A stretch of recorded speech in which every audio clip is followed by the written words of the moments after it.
reverse clause is foundational to Stoicism. So whatever unfortunate circumstances happen to befall you, keep this reverse clause in the back of your head. Like, the worse something is, the more suffering, the more challenge and adversity you face, there's a higher likelihood that this is actually turns out to be for the better in the end.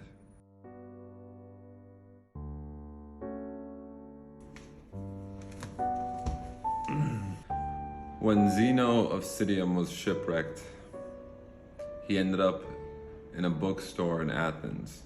So his ship sank, he lost all his worldly possessions. He ended up in this bookstore where he discovered the works of Socrates and Crates, I guess that's how you say it. And his discovery of those philosophers led to the foundation of Stoicism. It's an ancient Greek philosophy that's had a revival in recent years. And this is an example of the reverse clause. The reverse clause is foundational to Stoicism. It says, whatever happens to you, find a way to make it a positive thing. Whatever misfortune befalls you, there's a way to turn it into something that is a net benefit. I found this to be true in my life before I ever read about Stoicism or knew what the reverse clause was. In the US, I was, what was it called? Immigrant Fugitive Task Force, I think was the name. It's like ICE, Immigration Customs Enforcement, like the federal police who are in charge of immigration. They were looking for me.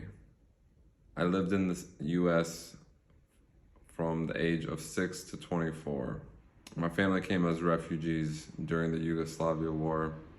And for some reason, my parents never got any of us kids or themselves a green card.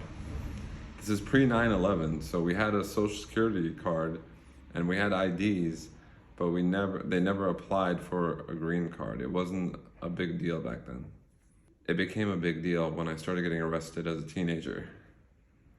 So eventually, an immigration officer was in the jail that I was getting booked into, the county jail.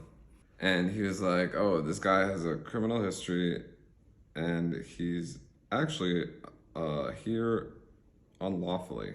I mean, I had temporary resident status, temporary alien resident status, but I should have had a green card and I didn't, and I had a criminal history.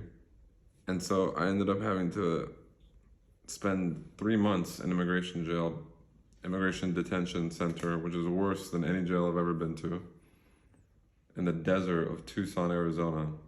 I thought it was the worst thing that ever happened to me. I had a mental breakdown. I've never felt more claustrophobic and hopeless, and I've never felt such despair up until that point in my life.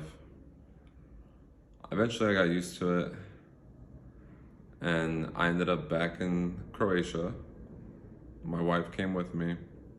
But years later, I was like, oh wow. Me getting arrested by the immigration police and I wasn't deported, I voluntarily departed. That was the technical term because I paid for my own flight and everything. And I can go back, I just have to apply for a visa. I thought it was so terrible. And then years later, I'm like, in Budapest. I've traveled all around Europe. Life here is so much better for me personally. I prefer life in Europe much more than I did in the States. And it turned out that it was actually a blessing in disguise. That's what the reverse clause is. It's basically finding the blessing in disguise to some traumatic or terrible event.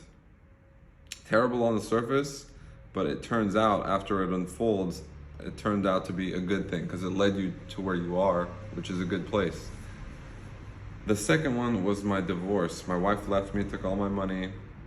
The despair and grief I felt after that event even eclipsed the despair and grief I felt in immigration jail by a lot.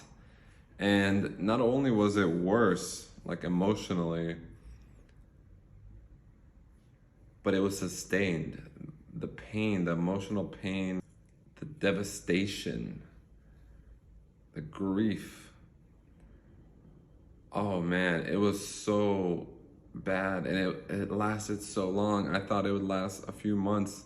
It took me like almost a year to fully get over it and to be happy again, like fully happy. Not just, oh, I'm happy for a few days and then I'm having a dream about my ex-wife and I'm sad again. And it was weird. Right around the time I completely was over the breakup and I was happy again, that's when she finally reached out to me after like a year of not talking, and we became friends again. And she paid me back, she started to pay me back the money that she took, taking care of the dogs, like buying them food and stuff. And we're on good terms now. But that was the worst event in my life, and now consider it the best event. It's the best thing my wife leaving me was the best thing that ever happened to me, because it made me into a man. When I look back to how I was in our marriage, I was a man-child. I was not a strong, sober, tough leader. I was soft from constant comfort, ease, luxury.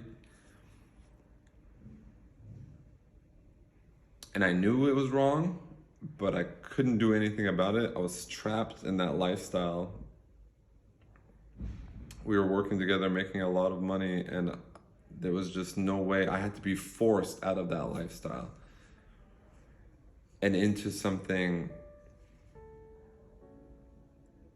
brutal that stripped the childishness away from me.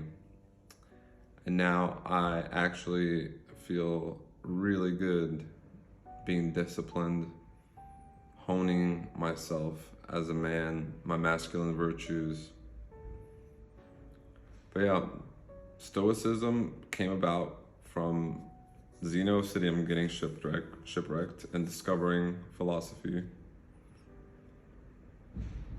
So losing everything he had in the world led to the greatest thing for him and for future generations.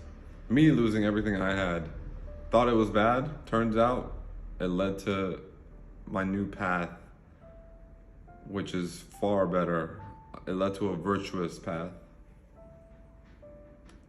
So whatever unfortunate circumstances happen to befall you, keep this reverse clause in the back of your head. Like, the worse something is, the more suffering, the more challenge and adversity you face, there's a higher likelihood that this actually turns out to be for the better in the end. That's it for today. Peace.